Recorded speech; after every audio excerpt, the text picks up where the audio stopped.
Bonsoir à tous, je me présente, je suis Ruth Kofi. Je suis celle dont la vidéo a fait un peu le tour.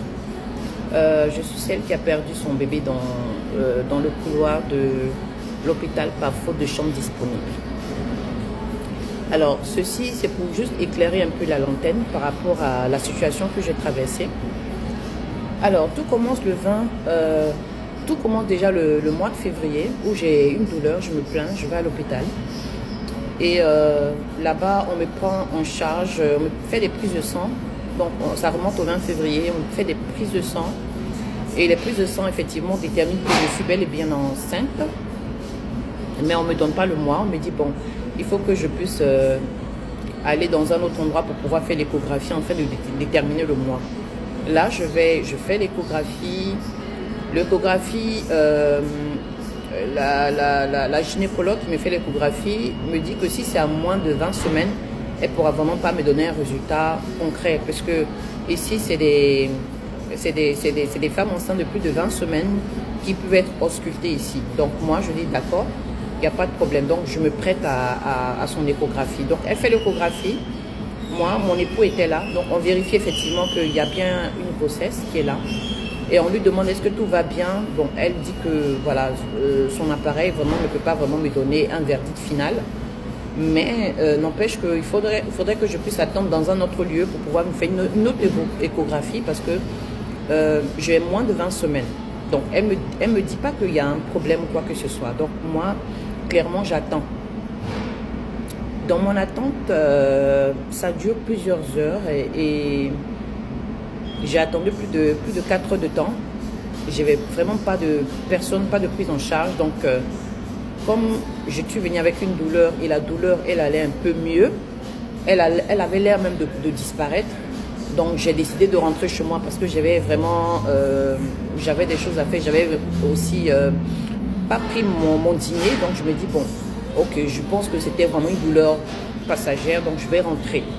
Ce qui était effectivement mon erreur. Alors, je rentre chez moi à la maison. Je rentre à la maison et tout va bien. Donc, je sens toujours ma grossesse. J'ai rendez-vous avec mon médecin de famille. Voilà, et mon ventre commence à pousser déjà. J'ai des symptômes de grossesse, donc aucune anomalie n'avait été détectée. Sauf que j'ai pas pu attendre plus de 5 heures de temps. Je suis rentrée. Donc, tout se passe bien jusqu'au 20 mars. Le 20 mars, j'ai une douleur qui me prend et je décide d'aller à l'hôpital avec effectivement les ambulances parce que j'ai vraiment la douleur, c'était comme une menace. Et quand je vais à l'hôpital, pour moi, j'allais être, puisqu'ils ont mon dossier depuis le mois de février, moi, pour moi, je n'allais pas attendre longtemps puisque je leur dis que je suis enceinte et j'ai une douleur. Donc, j'ai vraiment pas été prise en charge rapidement. Ça a duré plusieurs heures avant que je sois déjà prise en charge. Voilà, donc je suis mise au triage. Je patiente pendant des heures, comme je vous ai dit. Donc, juste après, je rentre, on me donne une chambre. J'arrive dans cette chambre et on va maintenant me faire première échographie. Le médecin, il me donne pas trop de réponses. Il m'a dit, bon, on va faire une autre échographie, mais ça va être, je crois, ultrason, quelque chose comme ça.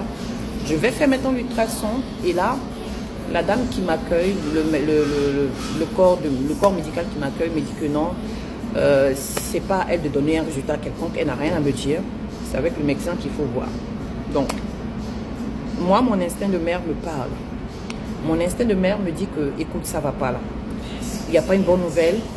Et là, moi, je commence à pleurer devant la dame. Elle ne peut rien me dire. Elle m'a dit non, il faut que je voie avec le médecin. Donc, on me ramène dans la chambre là où est le médecin. Et là-bas, le médecin anglophone, il cherche un interprète francophone. Je comprends l'anglais, je parle anglais, mais pas trop. Donc, pour les cas médicaux, il faut vraiment il faut qu'il y ait, en fait, un interprète français pour bien m'expliquer. Ça fait quand même 3 ans que je suis là. Je fais les cours d'anglais, donc je ne suis pas vraiment assez... voilà, mais sauf que c'est un cas médical auquel il faut forcément avoir quelqu'un qui parle ma langue pour pouvoir m'expliquer. Donc il m'appelle l'interprète arrive. Là, on me ferme la chambre l'endroit est fermé. Je m'apprête à recevoir cette nouvelle parce que mon instinct quand même de mère me disait que ça va pas. Mon époux n'était pas là, il était allé voir nos enfants. Et là, on m'annonce effectivement que I'm sorry, on est désolé, vraiment, est-ce qu'il y a quelque chose qu'on peut faire? Vraiment, c'est pas facile, voilà. Et donc, vraiment, ils essaient quand même de me consoler à leur manière et tout ça. Et moi, ça passe pas parce que pour moi, c'est comme un rêve pour moi. C'est pas de cette manière que j'avais voulu vraiment voir le bébé partir. Je me dis, qu'est-ce qui s'est passé? Donc, vraiment, je me posais mille et une questions. Et là, c'était le premier épisode. Deuxième épisode, c'est le 21. Donc, on est le samedi. Bien avant que je rentre, j'étais quand même auscultée par une gynécologue qui me dit clairement que, bon, elle me fait des examens et tout. Tu dois prendre des pilules abortives. Je ne sais même pas de quoi il s'agit. J'ai jamais... Moi, ça fait plus de 10 ans que je suis mariée, donc c'est des choses que je ne connais pas. Et je ne suis pas préparée. On me dit clairement qu'il faut prendre une pilule abortive. Je dis, ok. Pour moi, je suis encore dans le déni, parce que je n'arrive vraiment pas à comprendre que voilà, la situation, moi, m'est arrivée. Et là, ce qui se passe, c'est que j'accepte. J'accepte. Et voilà, et la suite, c'est... oui, elle ne me prépare pas. Elle ne me prépare pas que je vais vraiment avoir des douleurs à la suite de la prise de ces pilules abortives. Et moi, ça ne va pas parce que je ne sais pas c'est quoi exactement. Elle me prépare pour dire non, t'inquiète, en 3 jours, ça va descendre. Donc ça va descendre, moi je me focalise dessus. Mais elle ne m'a pas préparé que ça va être comme des contractions et tout. Donc non. Je prends les pilules le samedi. Ce qui se passe, c'est que je commence à avoir des douleurs après la prise. Vraiment des saignements atroces, des douleurs, je ne comprends pas, je pleure, je crie, je dis waouh, c'est comme des contractions. On m'arrive, non mais si c'est comme ça, ça ne va pas parce qu'on ne nous a pas préparé, donc on repart aux urgences. Pour moi, en allant aux urgences, puisqu'ils ont accès à mon dossier, ils allaient me prendre en charge rapidement, voilà, pour pouvoir me soulager ou pour pouvoir me faire un curettage. Non, j'ai pas eu droit à ça. J'ai eu droit juste, il faut patienter. Il n'y a pas de chambre disponible, il faut patienter. Mon mari fait que défiler, mais combien de temps? Parce que là, elle a mal, elle se plaint de douleur. Ils m'ont donné des calmants, mais ça n'allait vraiment pas. Oui, je masque un peu les choses, puisque mon dossier fait suite à une enquête, donc j'ai vraiment pas besoin de gâcher vraiment l'enquête en cours de route, en cours de chemin. Donc, respectez que je suis entrée dans Jolivet un peu la situation parce que voilà, l'enquête n'est pas encore terminée. Donc, je hurle, je crie, je pleure de toutes mes forces, parce que ça fait vraiment mal. C'est comme des contractions, je ne suis pas préparée. On me dit pas vraiment, voilà, en tout cas. Donc, je reste là pendant plusieurs heures encore d'attente jusqu'à ce que la chambre se libère. Et là, pendant cette attente-là, vous avez vu... voilà, par rapport à ce dont Radio-Canada a relayé, que je salue déjà parce qu'ils ont fait un travail assez professionnel.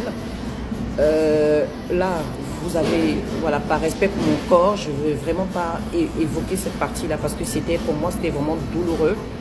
C'était affreux. Même à mon pire ennemi, je ne souhaite vraiment pas ça. Donc, ok. Donc, je parle ces détails. Et par la suite, je suis ramenée dans une chambre. Et là-bas, je leur dis que j'ai perdu beaucoup de sang, je dois manger. Et là, le deuxième épisode, c'est qu'on m'empêche de manger. On me dit d'attendre un gynécologue qui ne vient pas. On me donne un espoir. 19h, 20h, 21h, tu ne dois pas manger, tu ne dois rien faire. Tu dois attendre un gynécologue parce que les tests qu'on doit faire, tu dois être à jeun. Je dis oui, mais j'ai perdu assez de sang déjà. On me met pas on me transfuse pas. J'ai pas droit à un ballon antidouleur, un sérum antidouleur pour me soulager. J'ai que droit aux médicaments qui ne font rien du tout. J'ai pas eu droit à un traitement vraiment, voilà, un traitement, comme on dit dans un hôpital clair, normal. J'ai juste dit, la réponse c'est il faut patienter, tu dois attendre un gynécologue. Et ça pour moi, ça m'a vraiment blessée parce que je me dis que même dans mon propre pays, ça se fait pas. On est venu quand même ici, déjà c'est pas pour enterrer nos enfants, c'est pas pour vivre ça, quand même minimum quand même de déontologie médicale. J'avais vraiment besoin d'aide, j'ai pas eu l'aide qu'il fallait. Je suis tombée dans les pommes parce que le sang n'a pas été transfusé à temps. J'ai pas eu de fer, de sérum de fer à temps aussi. C'est lorsque j'ai piqué la crise, la première fois que j'ai eu droit à un fer, un sérum pour pouvoir me donner du fer. Quand j'ai piqué la crise pour une deuxième fois, c'est là que j'ai eu du sang. Moi, je me dis que j'ai été vraiment négligée, voilà, j'ai pas été vraiment traitée en griffe comme un être humain. Oui, j'ai pas eu vraiment d'empathie envers ma situation. Moi qui suis patiente, je suis libre de pouvoir apprécier le service qui m'a été donné par un centre hospitalier. Je suis libre de mes mots parce que c'est mon histoire, c'est moi qui ai vécu la situation. Et il existe des services après-vente parce qu'effectivement, il y a des clients qui doivent savoir, qui doivent donner leur appréhension ou bien qui doivent donner leur appréciation par rapport à un service rendu. Je n'ai pas eu le service rendu qu'il fallait, donc je suis quand même libre de pouvoir me plaindre. Moi, je me dis que je suis dans mon droit de pouvoir me plaindre. Donc, la situation, je ne l'ai pas acceptée. Je n'ai pas accepté aussi le traitement qui m'a été infligé. En gros, quand on posait trop de questions, c'est comme si on les empêche de faire leur travail parce que par leur aspect facial, je peux tout de suite te dire comme quoi, oui, cette personne ne veut vraiment pas donner de réponse, ne veut pas communiquer avec nous concrètement. Tout ce qu'on me dit, c'est vraiment, il faut patienter. Donc, il n'y a pas vraiment de réelle communication. Donc là, je déplore cette situation. Et là, on part maintenant au dimanche où je m'évanouis. Mais il faut préciser que l'équipe qui m'a prise en charge le dimanche à partir de 18h a vraiment fait ce qu'il fallait faire. Me rassurer déjà, c'était vraiment la base. Même si c'est une équipe vraiment qui ne parlait pas le français, ils avaient appelé des interprètes ce soir-là, il n'y avait pas d'interprète ce soir-là. C'est ce pourquoi Radio-Canada avait dit qu'il n'y avait pas de... J'ai pas été servi en français ce même soir du dimanche 22. Mais n'empêche que même si c'était, il y avait un interprète ou il n'y avait pas d'interprète, pour moi c'est la même déontologie médicale. Pour moi c'est le processus qui a été vraiment lent. C'est pour moi clairement, je pense à mon avis que c'était une négligence. Est-ce que c'était parce que je suis de couleur de peau différente? Je ne peux pas savoir. Est-ce que j'ai pas eu de chance de tomber sur des médecins qui comprenaient ma situation? Je ne peux rien dire. Tout ce que je peux dire, c'est que je suis cliente. Je suis allée dans un lieu A. Je n'ai pas été traitée à la mesure du possible. Et je suis libre de pouvoir décrire ma situation parce que ce n'est pas la situation d'une autre personne, c'est ma situation. Et quand je pense que des personnes malveillantes, des réseaux disent comme quoi elle a perdu son fœtus à la maison, elle est allée à l'hôpital. Et qu'est-ce que vous voulez que l'hôpital fasse? Non, j'ai pas perdu qui que ce soit à la maison. J'ai perdu à l'hôpital parce que pour moi, j'ai pas été prise en charge comme il faut. J'ai pas eu de droit à une échographie d'urgence rapidement. Voilà, c'est mon appréhension de la chose. Donc voilà, je suis pas corps médical. Pour information, je suis déléguée médicale de profession. J'ai étudié la pharmacologie, j'ai étudié les soins infirmiers. J'ai étudié un peu tout ce qui est... mais je ne suis pas rentrée dans le fond parce que j'ai jeté l'éponge, parce que le domaine médical, voilà, ça fait un peu peur, donc je ne suis pas rentrée dedans. Donc déjà, je ne suis pas une personne habituée aux hôpitaux. Et cette situation vraiment m'a fait vraiment beaucoup de mal. À la sortie de l'hôpital, même quand je passais devant l'hôpital, là maintenant j'arrive à passer quand même devant. Je n'arrivais vraiment pas à passer devant, c'était une douleur, c'était comme... Voilà, donc moi, comme je vous l'ai dit, Mon dossier est en cours parce qu'il y a des réponses que j'attends que je n'ai pas encore reçues. J'ai confiance au service du ministère de la Santé auquel j'ai eu à parler, qui m'ont souhaité déjà des condoléances. Ça, c'est vraiment humain. C'est vraiment honorable, je peux dire, pour la mémoire de mon fœtus qui est parti. Là, au jour d'aujourd'hui, j'en vais à personne. La preuve en est que je suis passée à autre chose. Je vis ma vie, j'ai un travail, je suis entrepreneur et je suis aussi salariée. Je suis monitrice de langue française et ma vie a repris son cours. C'est pas parce qu'on laisse tomber qu'on oublie. Non. Tout est dans un subconscient quelque part. Ça m'arrive de penser à ça. Ça m'arrive de me torturer, de pleurer pour cette situation. Mais après, je me dis qu'il faut avancer.